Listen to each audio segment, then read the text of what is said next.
All right, are you ready to dive into like a story of musical genius, I am.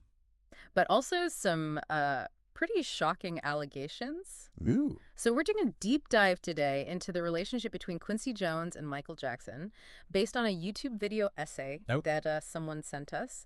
And it's really a wild ride. Is it? Yeah, I mean, it goes from stories about their legendary collaborations to Mm. like behind the scenes clashes and even like darker whispers about Quincy's legacy. Mm. So it really begs the question, was he a supportive mentor who helped Michael reach, these crazy heights? Right. Or was there something more manipulative kind of going on? Let's unpack it. Yeah, I mean, it is interesting because it's fascinating how their story starts with this, like, monumental success. Yeah. I'm talking about Thriller, Right. the best-selling album of all time. Of all time. Yet, amidst this triumph, there were whispers of tension, verbal abuse, even physical altercations between them. That's so crazy to me. Like, how can you have Yeah. that synergy musically? And then, on the other hand, all this conflict. Exactly. Like, the essay even recounts a story about Quincy kicking what he thought was a pile of rags, only to discover it was Michael. Oh, my God. Like, if that's true, Yeah. that points to a very, like, volatile dynamic. It does, and it really speaks volumes about Quincy's personality, Okay. which the source material really highlights. He was known for his brutal honesty, incredibly high standards, and a relentless drive to push artists to their absolute limit. Mm. Now, the question is, was this tough love, Yeah. or did it cross a line into something more toxic, Mm. especially for someone as sensitive as Michael? And then on top of that, there's the whole issue of song theft. Who? Quincy accused Michael of stealing music, Okay. specifically the iconic Billie Jean, Yeah. claiming it was a ripoff of a Donna Summer song Oh, yeah. that, get this, Quincy himself produced. Oh, the irony. Yeah, it's pretty ironic. That's where things get really interesting, right? Because it raises this question of, like, how do we even define musical influence? Yeah. Like, artists draw inspiration from all sorts of places. Yeah. I mean, think about, like, sampling and interpolation, which became so prevalent later in music history. Right. It blurs the lines of ownership. Totally. So where do we draw the line between, like, homage Yeah. and outright theft? Well, and the accusations against Michael didn't stop there. There were multiple claims of plagiarism throughout his career. Some he fought and won in court. Oh, wow. Others he settled out of court. So it seems like he was constantly under scrutiny for his creative process. And this constant scrutiny extended beyond just, like, his music, right? Yeah. The video essay also dives into Quincy's claims about Michael's appearance, suggesting that Michael had a problem with his looks, stemming from his father allegedly calling him ugly and abusing him. Whoa, that's a pretty heavy accusation. It is, and of course Michael's father denied those claims, Right. even accusing Quincy of being jealous of Michael's talent. Oh, wow. So it's a bit of a he said, she said situation, making it tough to discern the truth. Yeah, for sure. Absolutely, and it speaks to the broader issue of celebrity and body image and the relentless pressure of fame, especially for someone in the spotlight like Michael. Yeah. He was constantly analyzed and ridiculed by the media for every change to his appearance. How could that not have contributed to his struggles? Yeah. And, the essay takes an even darker turn when it delves into rumors surrounding Quincy. Allegations of abuse and exploitation of young artists that he mentored. This is where we need to tread carefully. Right. The source material specifically mentions Tevin Campbell, Mm-hmm. a young singer Quincy worked with. Yeah. There were rumors circulating online, Okay. but Campbell himself tweeted a denial. Okay. However, that doesn't necessarily negate the possibility of a problematic power dynamic. Right, right. And it wasn't just Campbell. The video even briefly mentions unconfirmed allegations involving Will Smith and Tupac Shakur. Wow. While unproven, these whispers definitely cast a shadow over Quincy's legacy. They do, and it forces us to grapple with this difficult reality. How do we reconcile the potential for harm Yeah. with someone's artistic contributions? Yeah. How do we separate the art from the artist, especially when the accusations are so serious? Right. It's a question that really lingers throughout this entire deep dive. It seems like we've stumbled upon more questions than answers. Yeah. We started with these iconic albums that revolutionized pop music, Mm-hmm. and now we're navigating a web of accusations and conflicting narratives. Like, where do we even begin to unravel this? Perhaps a good starting point is examining Michael's journey as an artist. Okay. While this deep dive began with his relationship with Quincy, the source material also touches upon Michael's evolution after Thriller. Okay.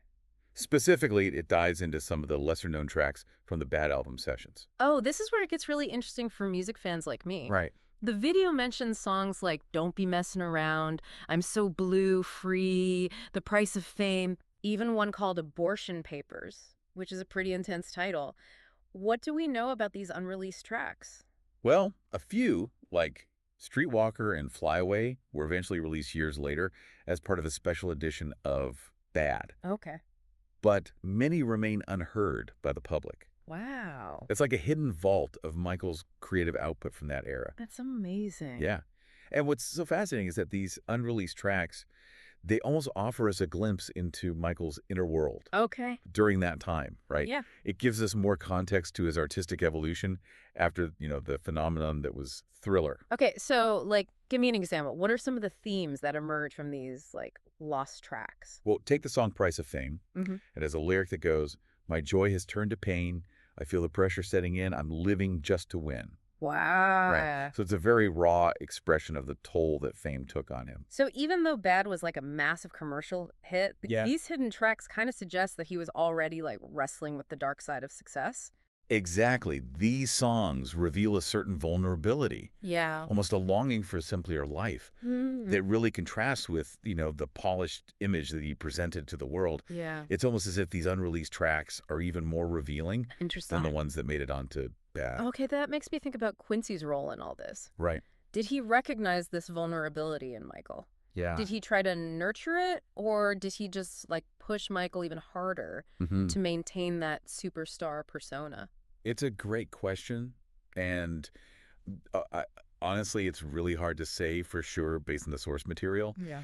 But I think it speaks to a broader theme we see throughout this whole deep dive: Yeah. the tension between artistic expression and commercial success. Right, like there's this constant push and pull between Yeah. like staying true to yourself as an artist and meeting the demands of the industry. Yeah, And it seems like both Michael and Quincy were caught in that struggle. they were both caught in that, and ultimately, Bad, despite its success, marked the end of their collaboration. Oh, wow. Michael wanted more creative control. Right. Well, Quincy, I imagine, probably felt frustrated that, they couldn't replicate the phenomenon of Thriller. That's almost like Shakespearean, This Yeah. like falling out between two titans who Right. achieved so much together. It has this, tragic element to it, right? Right. It makes you think about their individual legacies, right? Yeah. We've discussed how Quincy's legacy is clouded by these allegations. Right. But what about Michael's? That's a good point. Michael faced controversies too, especially later in his life. So, how do we, as listeners, as consumers of music, Yeah. reconcile his artistic genius with like the complexities of his personal life? It's a question that, continues to be debated. Yeah. But it underscores a really crucial point. Okay.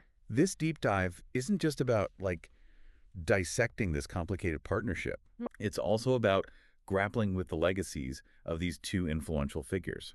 You've hit on something really important. It's a reminder that we can appreciate someone's art without condoning their actions. Yeah. And maybe that's the most challenging, but also the most essential part of navigating these really complicated narratives. It requires a nuanced approach, Yeah. one that acknowledges both the brilliance Yeah. and the potential for harm. So speaking of nuanced approaches, Yes. the video essay does touch on another aspect of Quincy's life, Okay. but I wanted to get your take on his reputation as a ladies' man. Mm-hmm. It felt a bit out of place amidst the more serious allegations, Yeah. but it did make me wonder about his relationships with women throughout his career. I understand what you mean. Yeah. It is presented in a somewhat gossipy manner. Right. And it's difficult to assess its relevance to the larger conversation about Quincy's legacy. However, it does raise the question of whether this aspect of his personal life might have intertwined with his professional life, particularly regarding potential power imbalances.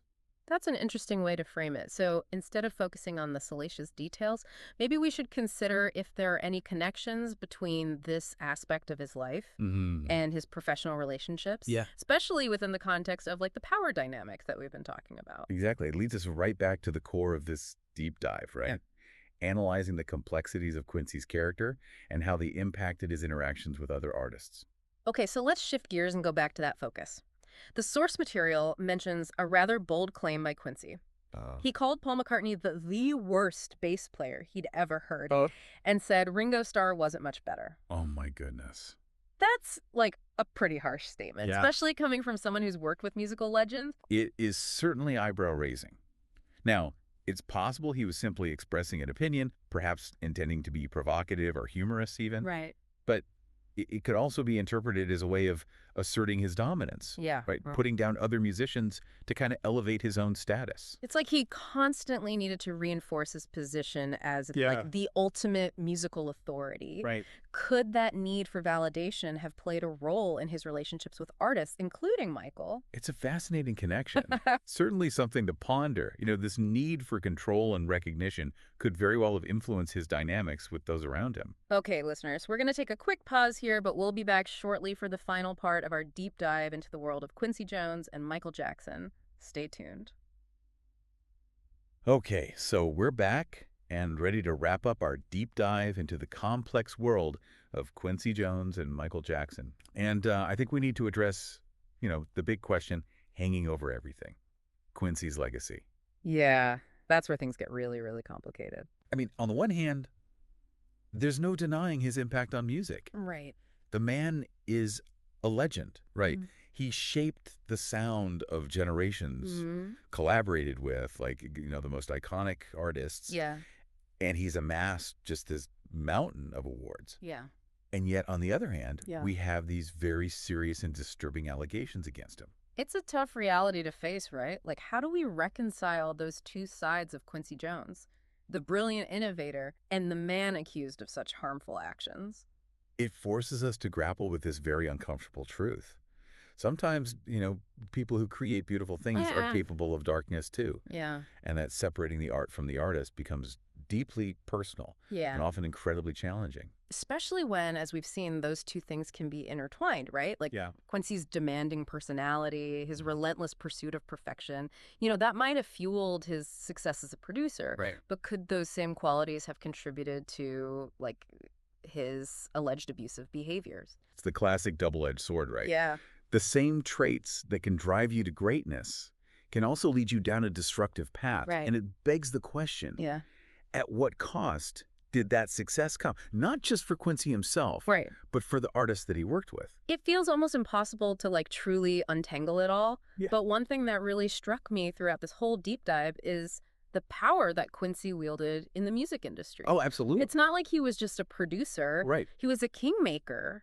Yeah. A gatekeeper, Mm. And that kind of power can be really intoxicating Oh, yeah. and potentially really dangerous if it's not wielded responsibly. Absolutely. And unfortunately, in any industry where there are such power imbalances, Yeah. there's a higher risk of exploitation and abuse. Right. It's a systemic issue. Yeah. Right. This goes way beyond music. Totally. It's Hollywood. It's politics. Yeah. It's every corner of society. That makes this conversation even more important, right? Yeah. Like, we can't afford to ignore these allegations or downplay their significance. Mm. We need to acknowledge the pain and the damage that might have been inflicted, even if, like, the legal system never provides a clear verdict. Right. And it reminds us that we should approach art with a critical eye. Yeah. Like we can appreciate the music, the films, the books, Right. without overlooking the humanity of their creators, Yeah. including their flaws, their mistakes, Right. and yes, their potential to cause harm.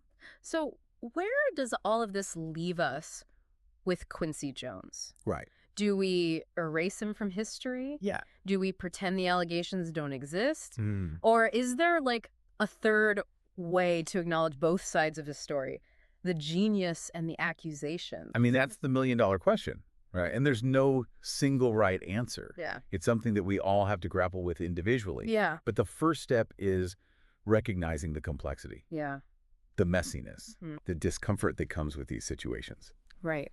We can't just choose the easy narrative. Right. We have to engage with the whole truth, even when it's painful and complicated. That's a really good point.